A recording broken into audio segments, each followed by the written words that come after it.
All right, guys, in front of me, I have a chart, and the chart is for Kaspa, and you can see that we had from the initial release or launching on exchanges, this particular exchange, it's currently done a 13,791% pump. So I want to talk a little bit about that. I'm gonna flip the camera over and talk a little bit about this, right? So Kaspa is a community member or subscriber. I think is a subscriber, Maxim G. He mentioned he wants to know a little bit about his friends. So I think his friend wants to buy and this and that. Now, I have said something in the comment, but I just wanted to kind of confirm what I said, right? And say or what I'm seeing right now, right?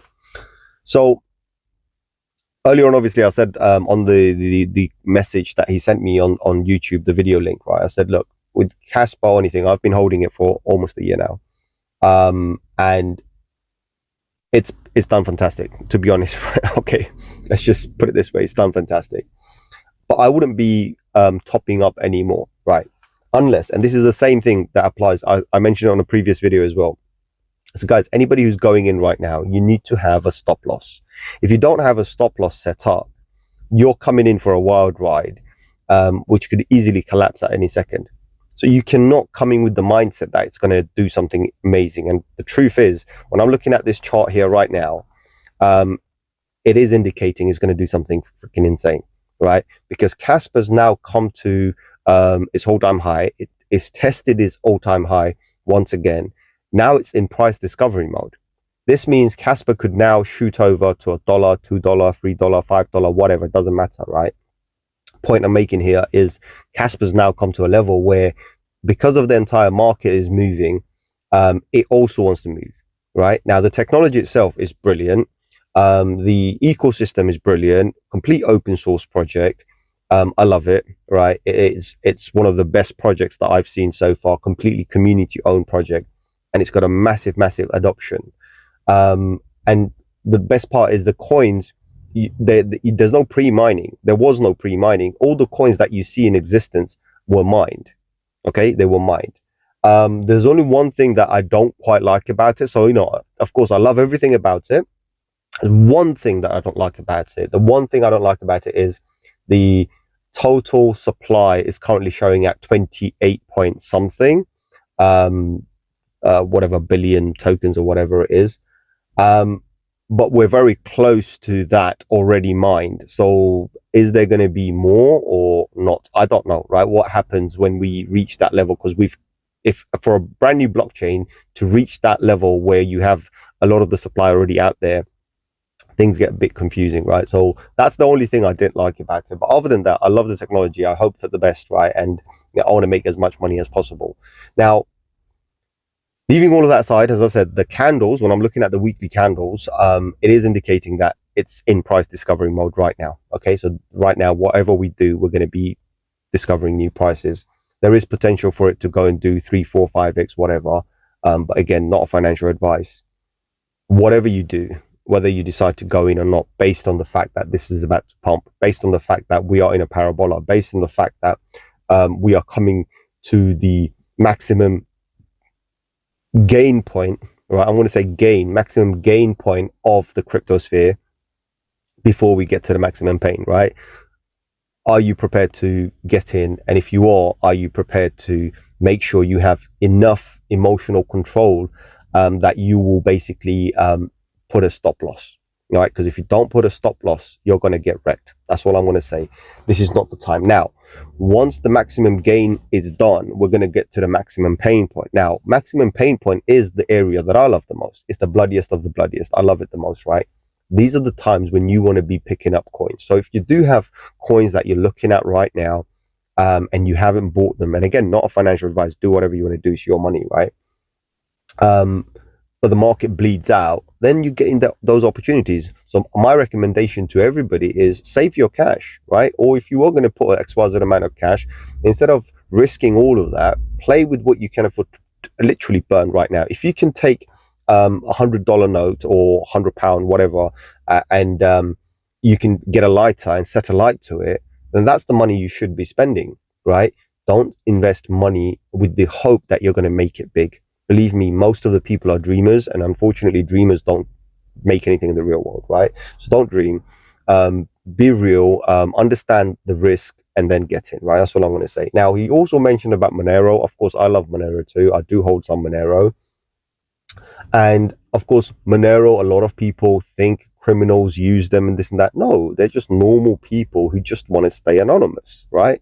It's not a criminal coin. It's used, majority of it is used by normal people, right? And what a lot of people don't realize about Monero, and I'm trying to answer a whole bunch of questions that was in there, right? So I'm just going through them, guys. The Monero itself by default is not privacy, by the way. This is where a lot of people got it wrong. Monero by default is not a privacy coin, right? In order to make it privacy, you have to activate the privacy part manually. So most of the transactions, even a criminal by accident might actually do a normal transaction and get caught out, right? And the privacy part, it only hides who you are, right? It's like it has a mechanism where it shuffles. So you don't, when you go to the blockchain to see the coin, of course, the only way it can be a real crypto is if it's validated on the blockchain. And it is validated, right? But the problem you have, it mixes it. In the blockchain, it will mix it. It will kind of mumble jumble to make it into a puzzle. So that's why it's harder to locate who the original source was, where the funds came from. And it's harder to locate where the funds are going to, right? Because of that mixing nature. And you can't really see who's what. So, you know, the police or whatever you want to say, anybody, any authorities that want to go and chase people, they're going to be chasing everybody. They might get to the real person at some stage, but there's so much going on that it's kind of hard, and the amount of resources and the money they will put in is going to be hard. Now, also talking about, we spoke about Bitcoin and BlackRock doing whatever they want to do. I just want to kind of add a little bit more to that as well. BlackRock, if they decide to carry on making another coin, then they're just going to be part of another 3 million coins. That's all they're going to end up being. And when we talked about mining, another thing about mining is you don't really need the big miners to go and mine coins, right? In fact, you can have a cryptocurrency with 2 nodes. You can set it up with 1 node by all means, right? Problem that it's going to have is because of that 1 node, it's going to have difficulty confirming the transactions, and you're going to have a big bottleneck area at some stage, right? Which is the problem. So that's why you need more and more nodes to separate the thing. Also, when the big mining corporations or companies are mining these coins, they're kind of splitting the entire code feed or whatever you want to say. When it comes to that blockchain, they're splitting it, and they're all doing multiple calculations, and they're kind of connecting it together. So it's even though they might have thousands of units, they're separating the parts in those thousands of units in order to do it much more faster and to get the thing. Because remember, a lot of these mining corporations out there, they're spending hundreds of thousands, if not millions of dollars in buying these equipment. They got to make money, right? They need to get that block reward. And the block reward, whatever they try, they're not going to get it any faster. It's always every 10 minutes. Okay, that's the beauty, right? It's all in the maths. It's over every 10 minutes. So a block is rewarded every 10 minutes, and a block is produced and the rewards are given every 10 minutes. That you cannot change, right? So that's that. And then, as I said, like, even if people come in, many people would join a pool and do whatever you want to do, and we all share that. That's how it is, right? So it's you know, you've got to be really lucky to get yourself a whole bunch of coins, and you might be, you never know. But when you're plugging your computers in, you're plugging it into the main network, and the network's rewarding everybody. Or maybe if you got lucky and you got that the hash algorithm, then you end up getting it. So you're solving a puzzle. That's all it is, nothing else, right? That's what your computer's doing anyway. So I just wanted to add that there, and I hope people understand. Now, also looking at the market today, guys, to be honest, right, I'm looking at the market right now. We talked about it last night, when I did the video last night about the Bitcoin and BlackRock. I mentioned how BTC is a bit shaky. Well, right now it's at 51,832 to be precise, and I'll give you the date and time so you understand what time this was recorded. Give me a second. Time now is 3:23 p.m. And it's a Friday, 16th of February 2024. So at least that way you know what time this video was recorded, and give you a rough idea. So I'm looking at the total market sitting at $1.88 trillion, absolutely fine. There's no issues at all when I see that number. When I look at BTC, look at sitting at 51,800. Again, I don't see much of an issue. I have seen one thing in BTC where on the 4-hourly charts, we have entered a range. Now, range, I've told you so many times before, I don't really like ranges because ranges make things unpredictable. However, based on the limited or the kind of maths that I do, 50k is fine. As long as we can hold 50k, we're fine, right? I don't see much of an issue there. 51 would be the most ideal, but even if you go to 50, we're fine. Looking at Ethereum sitting at $2,779 right now.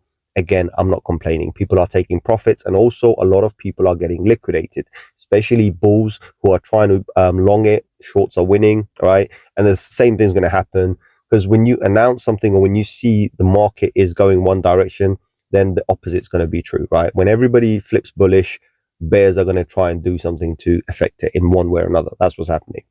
I see Solana at 109. To be honest, this is an opportunity. I'm looking at it and I was excited. I was actually going to send a message out on Discord and whatnot and say, guys, time to buy Solana because that's what I want to buy. I'm looking at my favorite coin this season was SEI. Looking at it right now, it's at 92 cents. Ain't complaining. My target was 104. We actually hit 103. Okay, so I am quite pleased with that. And of course, there's a little bit of a correction there. Now, there's more to SEI as well, Saycoin. Yesterday, they had an unlock, a token unlock, which released around $100 and something million worth, I believe, 1 point something % of the total supply. So that means obviously there was a pump. The pump that happened was to do with that, right? Which is kind of weird because normally you will see a dump during a unlock situation where just before that, because everybody knows there's going to be an unlock, they want to dump, right? They want to get out before everybody else comes in because whoever's unlocking them, they are going to dump. But I've got a feeling that the very people who had the unlock were responsible for the pump as well. But then again, I'm not going to just point towards one thing. The entire market moved. So good luck to them if they did that. And when I look at the market and I see that we went to 103 and then we're kind of doing a little bit of a correction, guys, it's nothing. It is nothing, right? So not concerned there at all as well. And looking at the entire market, everything's coming a bit bloody. Not to worry. When you look at the market, when you see 4, 5%, 6%, 7%, whatever, right? And when you're seeing how hard it's holding, especially on the lower time frames, how much it's trying to bounce up and down, it's just telling me that there are many liquidations happening. Many people are getting wrecked, and everybody else is trying to hold the fort, all right, or buy the dip, do one or the other. So as I mentioned on the video yesterday, if you did watch it to the end last night, I said, guys, when this does happen, if it goes bloody, there's only 2 options you have, right? You hold or you buy. You don't do anything else because you don't want to like add fuel to the fire, because that's what it is, right? When people are getting liquidated, it's just, let's put it this way: if you did a leverage trading and if you traded say $100, right, and you did a 10x margin on it, right? So a 10x margin would get you $900 on top of your $100, so your trade would be $1,000 worth. But when you get liquidated, how much is liquidated? On balance sheet, it's $1,000, right? But actually, it was only $100. So if people now react and start selling based on that, think about it. So I'm just giving you this 10x leverage, the scenario, right? Understand this. Even 2x, for example. So whatever number of liquidation you're seeing, cut that in half. That's the real liquidation, right? And that's the amount that the exchange is keeping. Because remember, it's just you're in a bookies. You're just doing a bet. That's all it is, right? So the bookies are winning, right? When you go to gamble, that's what you expect. But when you go to the casino, remember, the house always wins. So majority of the time, the house is going to win one way or another. So understand this, right? So that's the reason why I said don't sell, because if someone's did a 10x leverage and they're only selling $100 and you think it's $1,000, that's really wrong. Hold, because they don't have enough BTC to get rid of. All right, they didn't lose enough BTC, and the fact that BTC is still there, it's just how the market shows up. That's one of the reasons why I'm not a big fan of futures or leverage and this and that. I do it myself, but just for fun and every now and then. I only do 1 or 2 trades a year. I'm not one of those who just sits there all day long chasing the money, because I know majority of the time I'm going to lose the money. There are going to be times where I will win, but I want to do it more strategical, and I always do it with money I could afford to lose, right? And I've been very clear this season that I do not have the funds to lose, solely because of the plans that I have, the products that I'm building, all of the technology stuff that we're doing. I can't afford to just go and sit down and gamble it, right? It's one of the worst things you could do, right? And as an entrepreneur, as a business person, it just doesn't make any sense. Just because I want to do a business and I want to do certain things this way, I got a budget for it, doesn't mean that I'm going to now take that budget away from what I want to set up, which could set me up for life, and then gamble it in order to make some more, right? With the potential of losing it, right? I ain't doing it. So that's why I've been very cautious this year. And I've been telling everybody else to be very cautious as well. Yes, guys, we can hype the market, we can do whatever we want, but it's not worth it. It's not worth it. You're probably noticing I'm looking at my chart. I'm looking because, to me, yes, it's bloody, right? When you go to the bubbles right now, and I'm going to flip the camera over just to kind of show you what I'm seeing. All right, give me a sec. Right, so this is what I'm seeing, right? This is exactly what I've just seen. And yes, it's bloody, right? Yes, if you look at all of this, it's all bloody, bloody, bloody, apart from one or two coins, right? But it's bloody, right? But the point is when you're looking at these coins, right? And you're looking at where we are right now with the total market cap, where we are with Bitcoin right now, where we are with Ethereum and say and whatnot, and looking at these 4 or 5% and this and that, you start realizing that nothing big has happened. Something big would be like, say, for example, BTC, we went to close to like almost 53, but we didn't hit 53. In fact, my target was 53, as many of you guys know. We didn't hit that 53, which is fine. We went close by. And we got rejected. If I'm seeing 53, I told you this many, many times, if I'm seeing something on the chart, then believe me, there are experts who are paid hundreds of thousands of dollars a year, if not millions of dollars a year, right, to do these technical analysis, who are also seeing these numbers, right? So if they saw it and they have a strategy, okay, that's where we're going to bounce, this is where we need to exit, and then recoup and recycle and move on, they're doing the same thing, right? So that's what I want to say. I don't want to say anything else, right? Remember, guys, I don't have a crystal ball, but these are patterns, right? And you can see these patterns clearly. So when I'm seeing the market here right now, I'm like, seriously, a lot of people might get really afraid right now. But listen, if you do follow me and if you understand what I'm about and how I make my calls and what kind of predictions I do, just hodl, just hodl. We haven't gone to that stage. What would make me worried, and I was about to say that, sorry, what would make me worried is if we went to like 52 or almost close to $53,000 and then we got a massive 10% dump, I'll be worried about that. Right, because that takes us back out of the trend. It's all about the trend, right? The trend is your friend until the end, and it will kind of invalidate the trend. We don't want that. We don't want to see a massive 5K candle. Do you know what I mean, right? So what we want to do is we want to see 5K up, but when we're coming down, we want to see more support holding those mini time frames, right? But ultimately, on the weekly, we're absolutely fine. I mean, let me just flip over to the weekly and see what's going on right now. Weekly, fantastic weekly.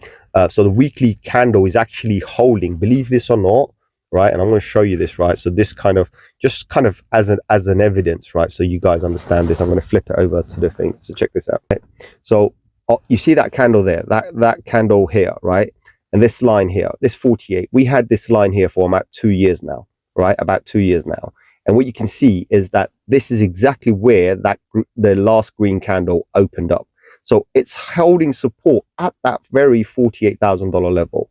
And here, that blue box, you can see this is the range. This is where we don't want to get to, right? So if it makes sense to you, I hope you understand that if we do get to this area here, like 50,900 or whatever, even 50, I'll call it 50, we're fine. But we don't want to fall into this range because ranges are dangerous. This kind of makes sense. You know, I know I'm in the car, just been working and busy all day today, but I hope this kind of makes sense, right, guys? This is how I see certain things, and this is how I kind of move with the market. And for Maxim, I hope the question you asked about Kaspa for your friend, I hope that kind of answers it. If it doesn't, show him the video, show him the comment, and just explain to him that you're welcome to go and trade whatever you want or buy whatever you want on a spot buy or a leverage or whatever. All right. But the right thing to do, or as a responsible trader, as a responsible investor, is to have a stop loss. You can go and buy stocks in Microsoft, Amazon, Apple, wherever, right? But you don't just do it based on blind faith. You have to know when is it time for you to quit, right? So if you invest money in Amazon and all of a sudden Amazon shares and whatever start to collapse or something else takes over, right, and your funds are now bleeding out, you have to know when to press that button to exit, right? Because I've talked about this before as well. Majority of the people who are new to investing or new to crypto or whatever are kind of possessed, right? They're possessed in the sense that when it comes to pressing the button to sell, they won't, because they're hopeful. They're like, oh, maybe we might go back up again. Maybe we might. Don't fall in love with the coin. Don't marry the coin. None of that business. You should be able to accept that. Okay, I'm willing to take 5% loss, and I'm getting the hell out of here, right? And save those funds, because when you save those funds, then you're still in the game. If you don't, if you lose all of it, or if all of it's stuck into a bad asset, right, or a bad investment, there's no hope, because now you're struggling. You don't want to do that. That's what I'm saying. So I hope that makes sense, and I hope many of the questions that were asked were answered, and I hope everybody understands what I'm expecting for the charts. And I still feel the charts are absolutely fine. We are only on Friday. There's going to be a lot of, put it this way, Saturday, Sunday is going to be very interesting. All right, today's just Friday. It doesn't even matter. But Saturday, Sunday is going to be very interesting.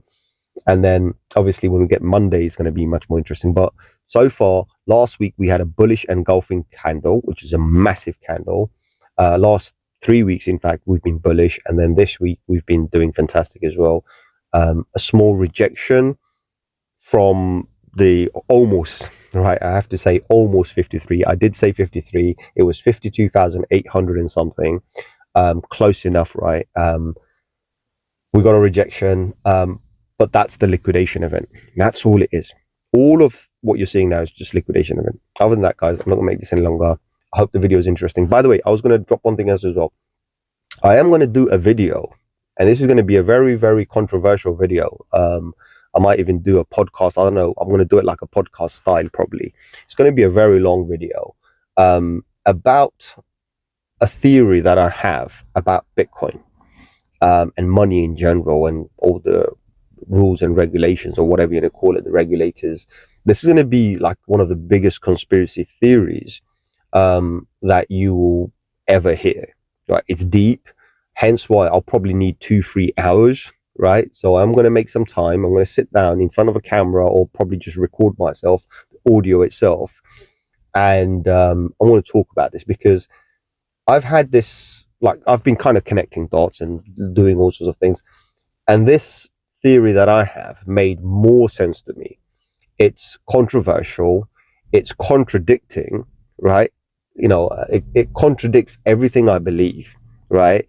But I still understand it, like, that makes more sense to me, right? So this is how I just looked at it. Everything I looked at, I was like, that makes sense. So I am going to make this video. So if you haven't subscribed, guys, please do subscribe, at least for that one video, because it's going to be it's going to open your mind, and you're going to understand things in a crazy way. It will make total sense to you, and maybe, like me, you will become a bigger believer in BTC, right? A bigger believer in BTC, a bigger believer in decentralization. Or maybe not, right? So only time will tell. But until then, like, share, subscribe, and let me catch you on another one very soon. Adios, my amigos.